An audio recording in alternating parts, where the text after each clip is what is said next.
Zeromoose255 in Urban Dictionary describes sequelitis as the condition that many sequels to successful films suffer from. Rehashing of plot points, shoving the best parts of the original back in your face until you almost hate it, etc., all while trying to make the movie bigger and better than the original through the addition of an overabundance of special effects or new characters that you just don't care about. Sequelitis can make one of two things happen. The third film will back off and be much better than the second, or part 2 will have been so awful that a third never even gets made. See what I'm getting at?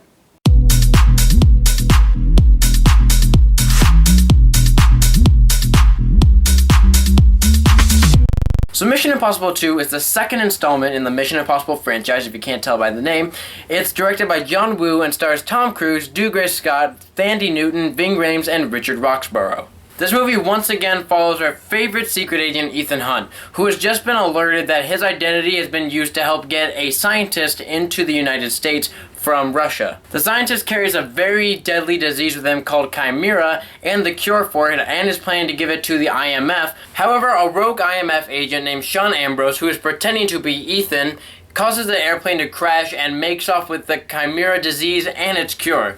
This sends Ethan on a mission to try and find Sean, take him down, and get back Chimera and its cure.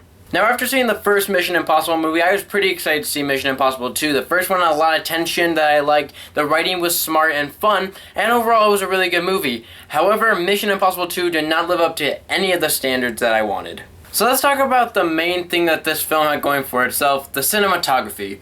The cinematography in this film is actually pretty good throughout. It's not as good as in the first Mission Impossible movie, but I do think there were some really cool shots, and though some of them were kind of ridiculous at times, I did find a lot of enjoyment in it. Sadly, this is pretty much where all the good things about this film stop. See, what Mission Impossible 2 tries to do is try to be bigger and cooler than the first movie. It tries to add more explosions and more stunts and cooler action throughout, while also making Ethan seem like a cooler character than he was in the first one, but it does not succeed at this. They try to change Ethan in this film to be more of a playboy spy who gets all the ladies but at the same time is still really intelligent, but it just ends up making him seem like a worse James Bond. It switches his smart dialogue and vulnerability in the films for him to have dumb, cheesy one-liners throughout to make him this kind of invulnerable beast in this film, and overall he just pretty much just went downhill.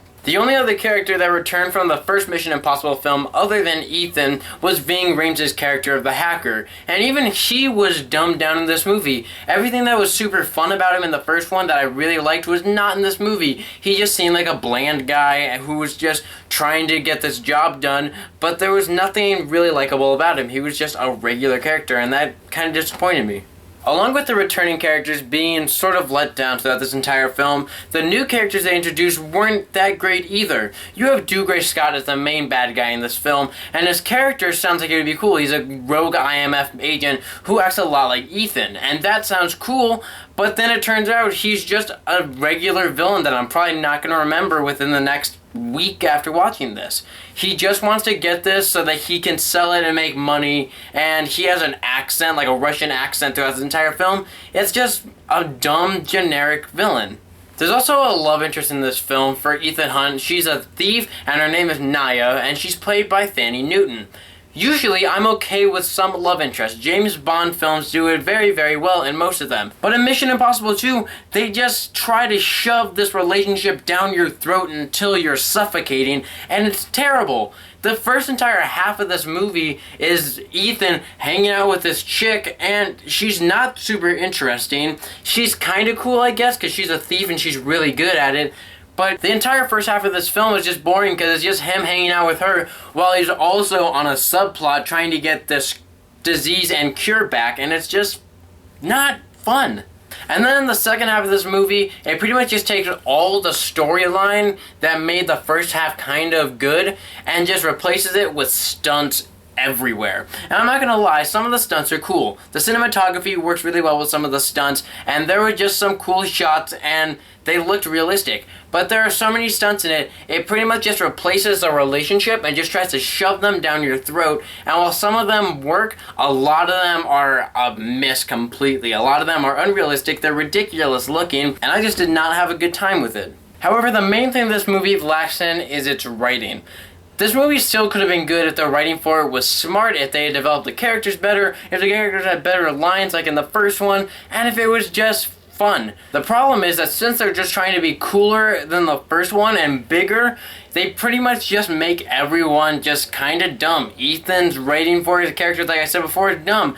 None of the characters are really developed that well, and none of them have really memorable lines that I can remember, like from the first one. Also, the tension from the first one, gone. No tension in this movie.